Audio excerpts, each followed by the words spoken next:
for their inaugural season to make the playoffs. Jason Farrell, a person you Yeah. obviously know very well. What do you think about Ballard FC's first season? Ballard FC was good. They have great uniforms. Interbay is a nice little stadium. It's a community team and a community stadium feel, all that. I wish them nothing but success. Jason's he was a good player. He's a little older now. Now he's a good coach, so congrats to them. And Lamar's involved and some local guys, so good for them. Did you play at Interbay in your long history? Did you ever play there? Wow. Interbay, my first memory of Interbay was when my dad was playing for Germania, playing against the Poles, the Hungarians, the English. There was that ethnic league that was going on back in 1968, and I was running around the field just kicking balls everywhere. That's my first Interbay story. And then that was at Lower Woodland as well. That's right. And then, I coached there a couple times, youth soccer, all that. So. You guys beat the Earthquakes there, Oh, didn't that's you? right. Yeah. Oh, 3-2 or something like that. A Yeah. good game, or 4-3. Donovan was playing in that game. I think Ching played in that and game. Ching played in that game, and then we got him the next year. Yeah. Good memory. Thank you. Thank you, Jeremiah. You guys are a bunch of help. Yeah. Sorry. Gotcha. Jason told us told a story on Tuesday saying that when you took over as coach, you went to him and sat him down and almost convinced him to retire. He went on to play another 3 years. What do you remember about that? Well, I don't know. Maybe I was a young coach. I didn't know what I was doing, but I had to have long conversations with those guys because, look, the team was losing money back then, and guys had to take pay cuts and stuff like that. It wasn't easy. When Adrian and I took over, it was like we had to under-promise and over-deliver. I almost said that backwards. Because we asked them to take pay cuts but still play. So everything else that we did had to be good. So I know he has a funny story to that,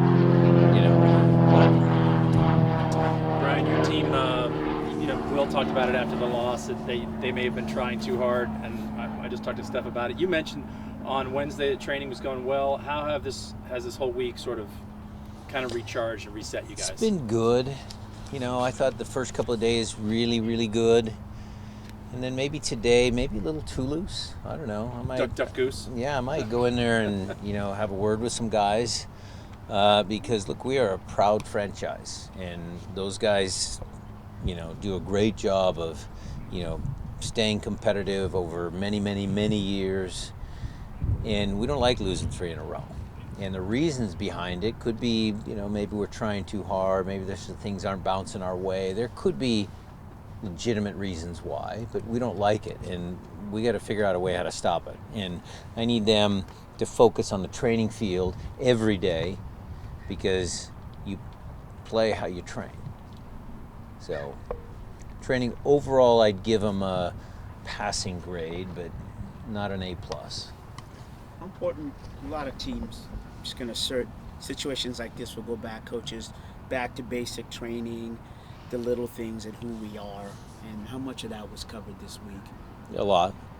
That goes to the point of where they're trying too hard. Just, you can't win games on your own. It's a team sport. You can put more effort into your play, but you can't make decisions like, I got to score that goal because I have to win the game when there's a better pass over here or here.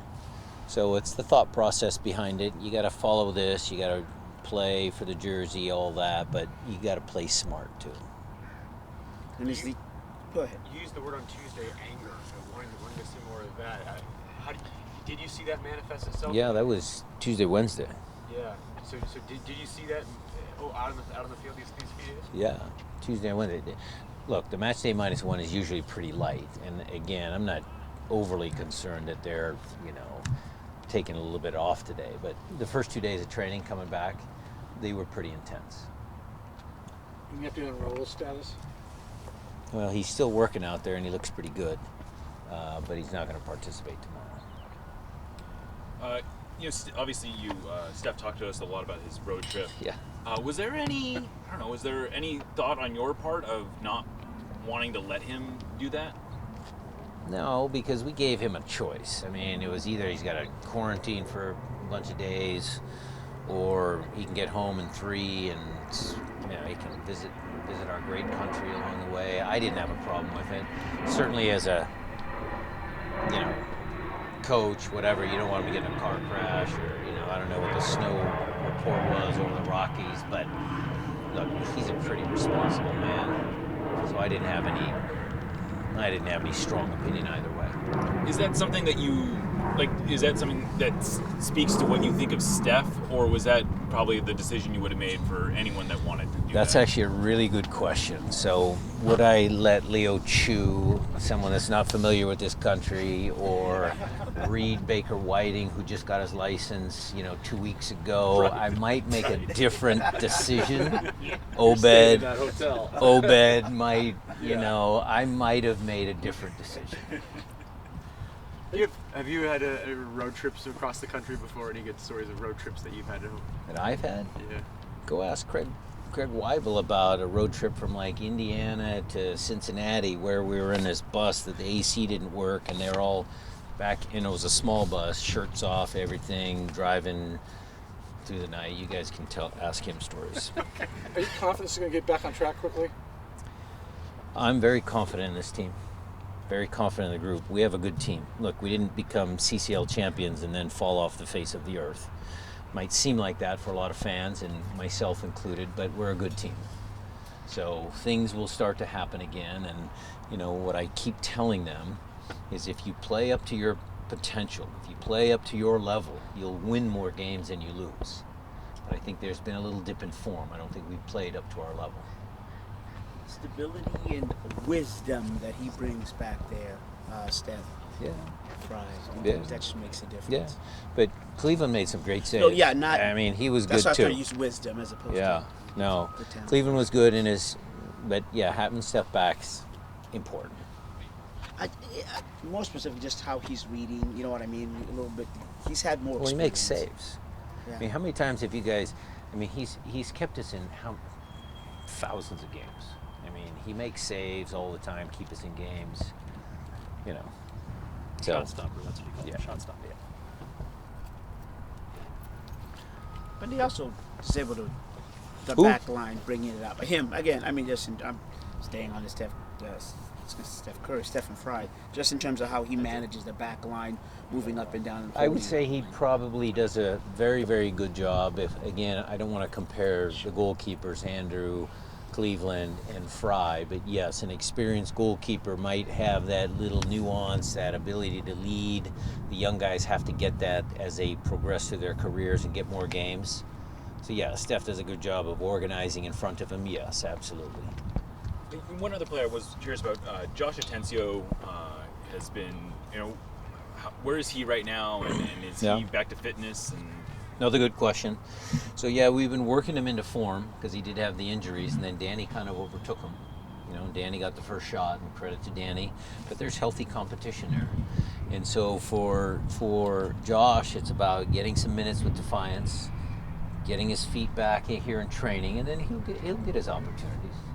He'll play when we have the fixture congestion and we need some bodies.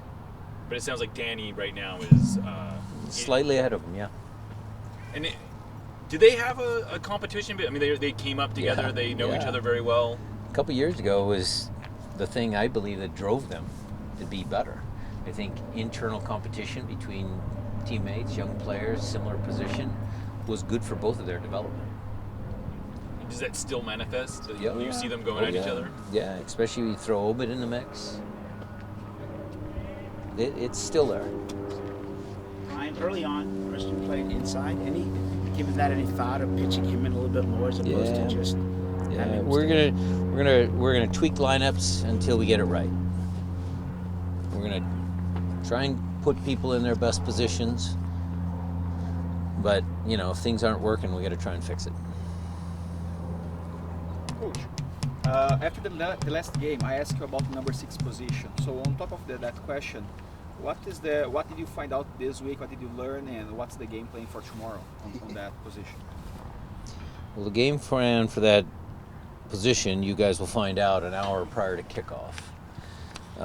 And what I want is to try and find some consistency in that position, because it was Albert and Danny and Nico and Danny, and then Albert and JP, and then Albert and Obed, and Josh is going to get a chance. You know, it's been kind of rotating, and that's part of the reason why we haven't had any consistency in the results. So we're going to try and solve that.